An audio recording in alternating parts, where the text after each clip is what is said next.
What's up? This is Chris, and I've spent probably like the last 15 years exploring the colder regions of the planet and trying to kind of build what I think is like the perfect kit for those places.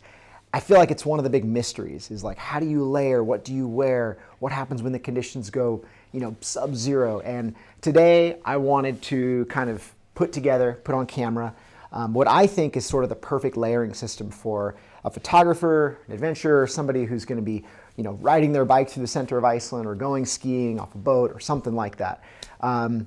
This entire range is from 66 North. They're a brand that I've been working with for a while now, born and bred in Iceland, so they know what it means to build clothing for harsh conditions. A lot of brands out there make a similar layering system, so take what you will, apply it to yourself. But for me, I want to show you some of my absolutely favorite pieces, the ones that always make it into my bag, no matter the conditions. Now, something to keep in mind, this is the same kit that I've used whether I'm shooting a huge commercial campaign for a brand, whether I'm riding my bike through the interior of Iceland, 300 miles in sub-freezing temperatures, or if I'm, like tomorrow, going skiing somewhere remote or unique in the mountains off the Troll Peninsula. So this is kind of something that I've found to be a hybrid kit. It works for a lot of different things, but again, figure out your own needs, figure out what you want, and kind of apply. First and foremost, pretty simple. You always need a thin pair of gloves, right? These right here are GORE-TEX Infinium. You're going to hear a lot about GORE-TEX Infinium because it's one of my favorite fabrics. I'm a full tech nerd, and when it comes to fabrics, I really like to know what I'm using and what their purpose is. What do they do? How do they help me? GORE-TEX Infinium is something that's stretchy. It lightly repels rain. It's actually, holds up to quite a bit of water, more so than it says. It's air permeable, and so it is an incredible wind layer, but also something that you can be malleable, you can kind of stretch, you can move around. I love those things. So first things first, thin pair of gloves. Second thing, we're gonna go to just obviously a thicker pair of gloves. I always size up. These are a large, I'm usually like a medium. These are just a pair of 66 gloves. They've got kind of a little leather right here. One little hack you can do if you want, if you've got to touch a screen or touch a phone, you can actually get these little tiny magnetic stickers that can go on the fingers that help a lot. These guys are great, and I oversize my gloves because oftentimes if your hands are getting wet or if you're having to put your hand in and out of gloves a lot, you want to be able to have something that you can get into. You don't want to fight to get in your gloves, right? So I usually oversize, and a lot of times I will have a thinner glove liner or something like that that I will kind of use. Now onto the pants. These are hands down favorite pair of pants I've ever worn. I wish I was wearing them right now, actually. These are the Borgir. All these names are Icelandic, so I'm going to absolutely butcher them. I'm so sorry. But these are a GORE-TEX Infinium pants that have a fleece lining. Literally, they feel like you're putting on, I don't even know, like your favorite pajama pants you've ever worn. But they have this killer waterproof, water-resistant layer and incredibly stretchy, right? Incredibly stretchy, nice kind of gusseted crotch area. All the zippers have a little waterproof layer. And one thing that's rad about these is that if you're cycling, in a wet, rainy, snowy city, they've got a little reflective layer on the bottom. They're epic for that. Also, I really like this button closure on the bottom, on the cuff. Allows these things to get really small. And something that I kind of hate is I hate when you have to cinch pull everything. It's always a little irritating me when you're cinch pulling. These things just get nice and small. You can cuff them, tighten them up. Like I said, excellent for cycling, excellent for kind of actually just going out to eat too. They don't look bad either at all. They look great for just like kind of wearing like a normal pant. And these things keep you incredibly warm. A lot of times I'll never even wear an insulated merino or thermal underneath. I'll just wear these. Second pair of pants, and really crucial to my kit. These pants I would say have probably saved my butt more than a few times. They've still got mud on them from riding 300 miles across the East Fjords. I took them 600 miles across the West Fjords riding my bike, and I also brought them through Iceland's rugged interior in the middle of winter on a bike ride. These are the Skaftafell Infinium GORE-TEX pants. Buckle closure. I sized up. I actually have two pairs of these. I love them so much. I have a size medium and a size large. The large is so that I could wear them over another pair of pants because they are kind of a waterproof, stretchy, breathable layer, but they stop all wind. So the one thing I found is that when the conditions are properly cold, I'm not giving you this kit as a means of just wet weather. We're not talking about Seattle. We're talking about Norway and Iceland and places where it's frozen, it's cold, it's probably going to be in the 15 degrees, 18 degrees Fahrenheit with wind. These things cut the wind. They are amazing for that. Plus, they're stretchy. I also love they have this little burly kind of like almost like rubbery material on the back. So if you are riding your bike, it's not going to get caught and stuff. If you're wanting to ski tour in them, they're great for that. They're not going to get cut up by the skis. They have a full zip on the bottom and, again, a button closure so they can tighten up. These guys are amazing. I've literally ridden my bike in a deluge, absolutely pouring rain in these for hours and hours, and they barely wet out. So it's kind of interesting that they say they're for kind of light rain, because I've worn them in some really heavy conditions, and they've always performed. These guys, like, never leave my side. So let's start with kind of our base layer, right? I'm going to go through the whole range, like very bottom layer all the way to kind of like the thickest layer. This is the Aðalvík. This is actually a sold out piece, I think, because it was hard to keep them in stock. It's like a super breathable, just base layer t-shirt, kind of stretchy material, probably like a polypropylene. I'm not sure what it's made of. But I use it for ski touring. I'll use it on cold days. I love having the kind of built-in hood with a built-in breathable balaclava. So this whole thing can kind of go over your head and it can cover your mouth. It's really nice. I'm not a big fan of hoods. You're going to notice that because I've got 1, 2, 3, 4 non-hooded layers, right? I hate having hood after hood after hood, and even this one right here. So this is usually where I will have my first hood, and then my last layer will have a hood as well. So I can cover my ears, cover my mouth, kind of cover up some of those colder sensitive spots, but I don't want to overheat, right? So this is an amazing layer. They make this in a t-shirt and a couple other ones. Awesome base layer, the Aðalvík. Now we have the Vic, basically full zipper. It's kind of like a zipper shirt, right? It's got like a gridded micro fleece finish, just like a fairly kind of basic gridded micro fleece. This thing you can find, again, almost every brand sort of makes something in this realm. I like this one because it doesn't have a bunch of pockets. It's a little more roomy, and it's usually like the first layer that I'll have on. If I'm going skiing or something like that, it's kind of that thing I'll have right over my base layer, right?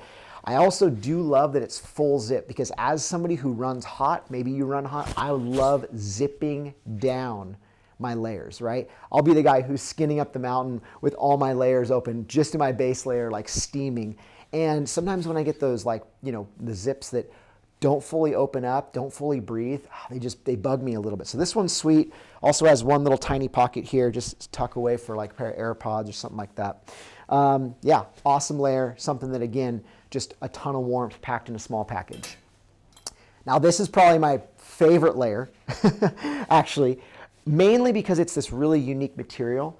It's I think it's called a Power Grid or a Power Air Polartec, which you can actually see has these unique like squares in it. So what it does is the heat retention in this is crazy. It's basically retains as much heat as like almost like a puffy jacket, right? It's meant to kind of expand, and it's a slightly heavier layer, right? This is sort of like that mid layer.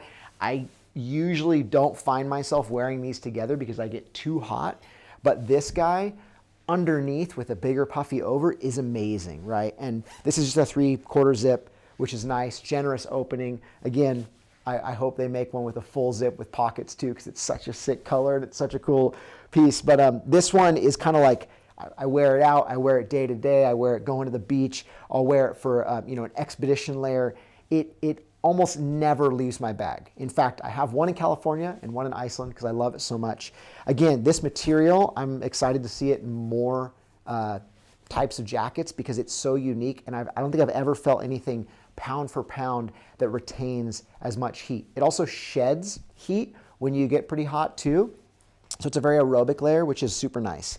So again, we have kind of an aerobic layer, an aerobic layer, an aerobic layer, meaning that if you're moving, these will all stretch with you. They'll move, they're loose. They're gonna basically shed all that hot air and allow you to kind of feel like you can kind of get up the skin track or ride your bike at a fast clip and not feel like you're getting just super sweaty. Then you have kind of the classic, right? I had to include this one because it's the Tindur shearling. It's basically 66's most iconic jacket they make, which is, has all this like killer fleece with the reinforced elbow pads, shoulder pads.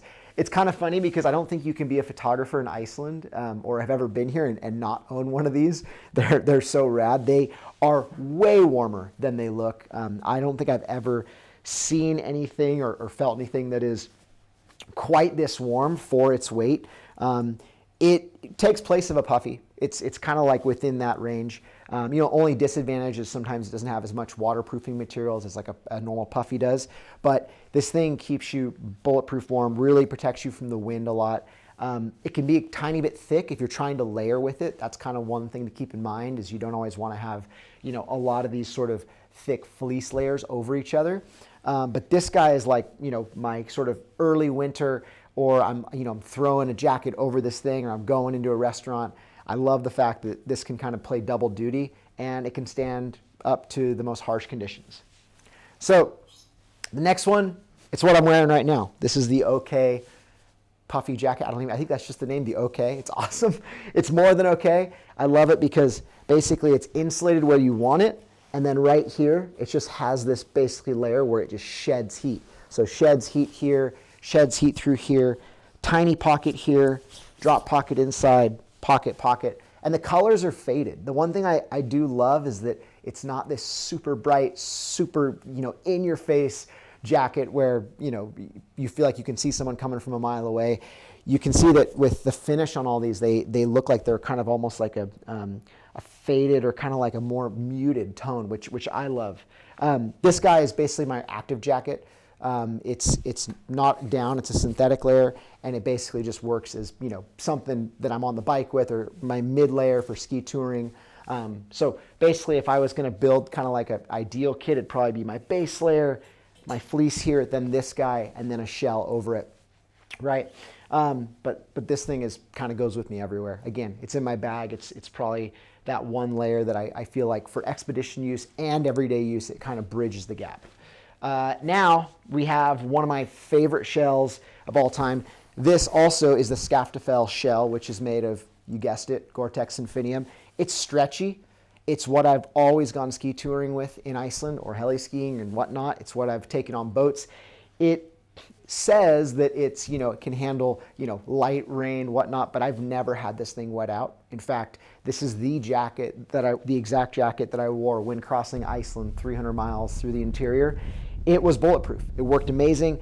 I really loved the stretch aspect because anytime you're hunching over, especially on a bike, you want something that can stretch, and this guy can like really stretch, which is amazing. Bright color, again, muted, love the fisherman yellow, kind of like my favorite thing. I added this little zipper pull because I was using thick gloves and I need to be able to feel it here. But this thing is pretty awesome. Worked really well. It's basically what I'm going to be using in just a couple days now. Now, for the ultralight fanatics out there, if you are, say, going to do a hike, you're going to be perspiring a lot, that it's going to be just pissing rain. This is actually a kit that's called the PACLITE, and this is probably, these are pants and a jacket, right? And this whole kit probably weighs less than this one jacket because this is like single ply GORE-TEX. This is like you're never going to wet out, bulletproof layer. What I love about it is that the hood packs into this collar, which is super nice. Something that is hard to find in a jacket. Doesn't have a stretchy cuff, just has the button cuff, so they're trimmed down on weight. 2 basic pockets, that's it. The pants, kind of the same thing. They're just like a shove at the bottom of your camera bag. I'm gonna go out, it's pissing rain. Or if I'm gonna go shoot right next to a waterfall and I'm getting tons of spray on me, this is the kit that I have. This is the one that folds into a ball about this big and shoves down in the bottom of my bag. So if I was to have to compare, getting pouring rain or getting wetted out, this guy would keep me a little more dry than this one. But the features in this one, the pull tabs, the pockets, everything, the stretch, this one's a little more functional for, I think, more aerobic use. But this guy is kind of like that, I guess, incognito sneak in the bottom of your bag. You're always going to want to have it, and you're never bummed if you get caught in a storm. Now, I saved the best for last, maybe the most coveted piece within this range, which is the Tindur jacket by 66. This is maybe, I don't know, may I be so bold as to say kind of what made the brand sort of famous. This was a jacket originally designed for the first Icelander to summit Mount Everest. It's an 800 downfill white duck feather jacket, basically. And it is puffy. I mean, you feel like a marshmallow man, but truly this thing can withstand the harshest of Arctic conditions. I have never felt a jacket that I've been warmer in. It's got a longer cut, so basically it's kind of a parka fit, goes under the butt.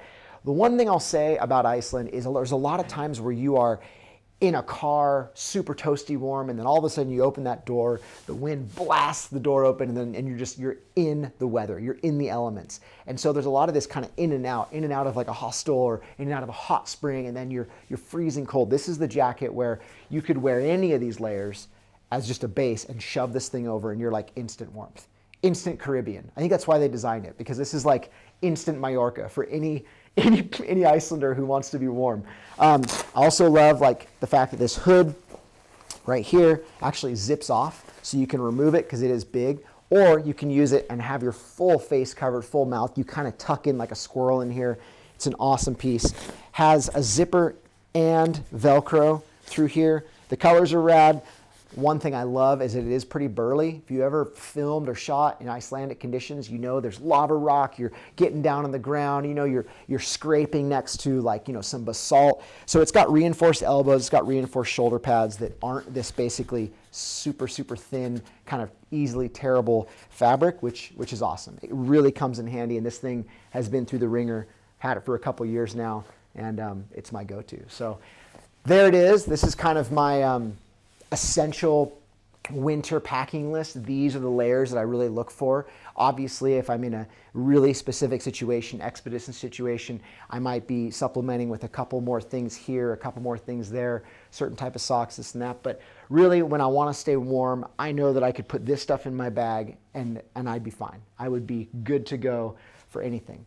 Thanks for having me. Stoked to share my knowledge. Cheers, y'all.